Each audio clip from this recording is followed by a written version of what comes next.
வணக்கம் பிள்ளைகள். இந்த வீடியோ யாருக்குன்னா இந்த முறை ஃபர்ஸ்ட் டேர்ம் எழுதுகிற மாணவர்களுக்கு ஃபர்ஸ்ட் டேர்ம் எழுதுகிற மாணவர்களுக்கு தொடர்ச்சியான அவங்களுக்கு எஸ்ஏ கேள்வி என்ன வருதுன்னு போட்டிருக்கிறேன். இந்த வீடியோவில் என்னதுக்கு வரேன்டா ஸ்ட்ரக்சர் கேள்வி என்ன வரும் என்றதை பார்ப்போம். அதுல முதலாவதாவே நான் ரெண்டாவது ஸ்ட்ரக்சரை போடுறேன். முதலாவது போட இல்லை என்ன நோமலா உங்களுக்கு தெரியும் முதலாவது என்ன வரும் என்று. ரெண்டாவதா என்னது வரும் என்று பார்ப்போம். ஏன்னா எங்களுக்கு 4 ஸ்ட்ரக்சர் வரப்போகுதும் 4 ஸ்ட்ரக்சருமே நாங்க டொப்ல அடிக்கணும். உங்களுக்கு நல்லா தெரியும், இங்க நாங்க ஏ லெவல் படிக்க வந்ததுக்குள்ளே மார்க்ஸுக்கு மட்டும்தான் வேற எதுக்குமே நாங்க வரையில. எடுக்கிற மார்க்ஸ் 90 95 ஸ்டார்ட்ல இருந்தே எடுத்துக்கொண்டு போயிடணும். யாரு நல்ல மார்க்ஸ் எடுப்பீங்களோ நீங்க டாக்டரா போவீங்க, யாரு நல்ல மார்க்ஸ் எடுப்பீங்களோ இன்ஜினியரா போவீங்க. மார்க்ஸை தவிர வேற எந்த நோக்கமுமே எங்களுக்கு இல்லையா? மார்க்ஸை தவிர வேற எந்த நோக்கமுமே இல்லை. டொப்ல மார்க்ஸ் எடுக்கணும், டொப்ல எடுத்து டொப்ல வரணும். இங்க அறிவுக்கு படிக்கிற அளவுக்கு சிலபஸ் எல்லாம் எங்கட சிலபஸும் இல்லை. இங்க அறிவுக்கு படிச்சு ஒன்றுமே இல்லை. மார்க்ஸ் டொப்ல வரணும், அது மட்டும்தான் எங்களுக்கு இருக்கணும். இது ஏன் போடுறதுண்டா, நீங்க எல்லாத்தையுமே படிச்சிருவீங்க பிள்ளைகள், எல்லாத்தையுமே படிப்பீங்க.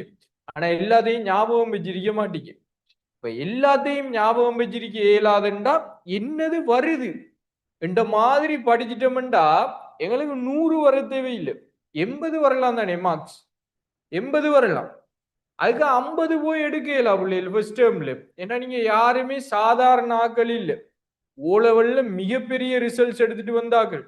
யாருமே உங்களோட ஓ லெவல் வாழ்க்கை வரைக்கும் 50 மார்க்ஸ் கண்ணால கண்டிருக்க மாட்டீங்க, 60 மார்க்ஸ் கண்டிருக்க மாட்டீங்க, ஈவன் 70 கூட கண்டிருக்க மாட்டீங்க.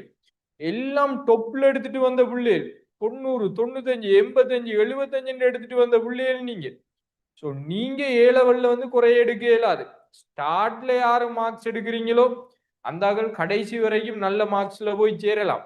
ஸ்டார்ட்ல விட்டுட்டீங்கன்னா பின்னால எடுக்க இயலாதண்டு இல்ல, கஷ்டப்பட்டு எடுக்கணும் பிள்ளை, நிறைய வேலை செய்யணும், நிறைய வேலை செய்யணும். ஸோ ஸ்டார்ட்லயே டொப்ல அடிச்சிடுவோம்.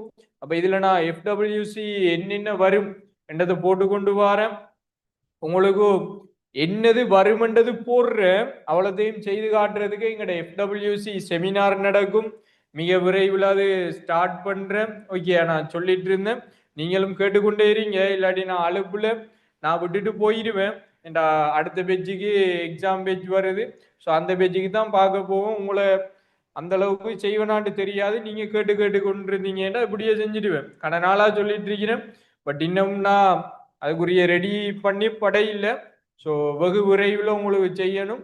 ஸோ தேவையான டீட்டெயில்ஸ் குரூப்ல வரும். குரூப்ல இல்லாதாக்கள் ஃபர்ஸ்ட் கமெண்ட்ல இல்லாட்டி டிஸ்கிரிப்ஷன்ல குரூப்ட லிங்கை கொடுக்குறேன், வாட்ஸ்அப் குரூப்ட லிங்கை கொடுக்குறேன், அதில் ஜாயின் ஆகிக்கொள்ளுங்க. ஸோ நீங்க அதுல ஜாயின் ஆகி எஃப்டபிள்யூசி ஃபர்ஸ்ட் டேர்ம் செமினார்ல ஜாயின் ஆகினா உங்களுக்கு மேக்சிமம் மார்க்ஸ் எடுக்கிறதுக்கான வழிகள் அதுல கிடைக்கும். சரி, இங்க வருவோம். இந்த 26 பெச்சுக்கு வந்து ஃபர்ஸ்ட் டேர்ம் பேப்பரை பாருங்க. அதுல ரெண்டாவது ஸ்ட்ரக்சர் ஒரு கேள்வி அயனாகட் சக்தி. சரியா? அயனாகட் சக்தி என்ன என்னது, ஒரு 4-5 டேட்டாவை தந்து போட்டு அது எந்த கூட்டத்தில் இருக்கிற மூலகம் என்று கண்டுபிடிக்கணும். எந்த கூட்டம் என்று தருவாங்க, அந்த மூலகத்தை கண்டுபிடிக்கணும். அதுக்கு பின்னால அதுல இலத்திர நிலை அமைப்பு எழுதுறது, உட்சியற்று என்ன எப்படி இருக்கும் என்ற மாதிரி கேள்வி போகும். அடுத்தே கல்குலேஷன் சமன்பாடு சமப்படுத்தல் அவங்க தந்திருந்தாங்க. சரியா? அது ரெண்டாவது கேள்வி. பட் இந்த முறையை பொறுத்த வரைக்கும் அப்படி வாரதுக்கான வாய்ப்பு இல்லை. ஃபுல்லாவே ஜெனரல் கெமிஸ்ட்ரிக்குள்ளாலதான் ரெண்டாவது ஸ்ட்ரக்சர் இருக்கும். ரைட். அடுத்து 2025 பாத்தீங்கன்னா அயனாகட் சக்தி, அதே மாடல் அதே ஃபார்மட். அடுத்தது இடையீர்ப்பு கவர்ச்சி விசை.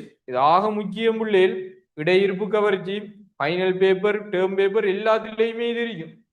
அடுத்து கொதிநிலை மின்னெதிர்த்தன்மை வெப்ப உறுதியை ஓர்டர் பண்ற ஒரு 30 மார்க்ஸுக்கான கேள்வி. ஸ்ட்ரக்சர் கேள்வி 100 மார்க்ஸுக்கு இருக்கும். 2024 வந்தீங்கன்னா ஐதரசன் அணு நிறமாலை எப்படி அயனாகட் சக்தியை வச்சு இந்த 2 இயரும் கேட்டாங்களோ அதுல ஐதரசன் அணு நிறமாலைக்கு டேட்டா தந்து போட்டு இது எந்த நிறமாலைக்குரியது மற்ற அலை நிலத்தை எல்லாம் கண்டுபிடிக்கிற மாதிரி கேள்வி வந்திருந்தாங்க. ரெண்டாவது இடையீர்ப்பு கவர்ச்சி விசை, என்ன கவர்ச்சி விசை இந்த சேர்வையில இருக்கும் என்று கண்டுபிடிக்கிறது. எல்லா இடத்துக்குமே உங்களுக்கு இது ஹெல்ப் பண்ணுமா? ஸோ நல்லா படிச்சு வச்சுக்கொள்ளுங்க. அடுத்தது வடிவங்களை பார்க்கறது பிள்ளை, வடிவங்களை எப்படி கண்டுபிடிக்கிறேன்றது. ஸோ அந்த கேள்வியும் உங்களுக்கு ஈஸியா இருக்கும். படிச்ச பிள்ளைகளுக்கு, படிக்காத பிள்ளைகள் கஷ்டம்தான். ஸோ படிக்க இல்லையா இப்பயே படிச்சு கொள்ளுங்க. அப்ப இதான் எங்களுக்கு ஒரு 3 வருஷத்துல கேள்வி. அப்ப இத பார்த்தாலே உங்களுக்கு ஐடியா வந்துரணும். எப்படி நான் கேள்வி செய்ய போறேன்? என்ன செய்ய போறேன்? என்னத்த படிக்கணும்? ஒவ்வொரு ஒரு ஸ்ட்ரக்சரா ரெடி ஆகுங்க. உங்களுக்கு ஈஸியா ஆயிடும். சரிதானே? ஒரு ஸ்ட்ரக்சரா ரெடி ஆயிட்டீங்கன்னா, ஈஸியா வந்துடும். ரைட். அடுத்த வீடியோவுல நான் 3 ஸ்ட்ரக்சர் எப்படி செய்றது? இல்லாட்டி என்ன வரும்? என்று போட்டுக்கொள்றேன். ஸோ தனியா எடுங்க. 24 எடுங்க, 25 எடுங்க, 26 எடுங்க. படிச்சு கொள்ளுங்க. அப்பதான் நல்ல மார்க்ஸ் எடுக்கலாம். இல்லாட்டி கஷ்டம் பிள்ளை. இல்லாட்டி கஷ்டம். ஸ்டார்ட்ல இருந்தே நல்லா ஒர்க் பண்ணணும். ஸ்டார்ட்ல இருந்தே ஒர்க் பண்ணணும். டேர்ம் எக்ஸாம் எல்லாம் டொப்ல எடுக்கணும். நாளும் குறைய எடுத்துடக்கூடாது. குறைய பத்தி யோசிச்சிடவும் கூடாது. அது வேற யாரும் எடுத்துக்கட்டும். நாம எடுக்கிறே இல்லை. நாம எப்பயுமே எங்கட முயற்சியை போட்டு கொண்டிருக்கணும். டொப்ல வரணும் ஆசைப்படணும். சரியா? ரைட்.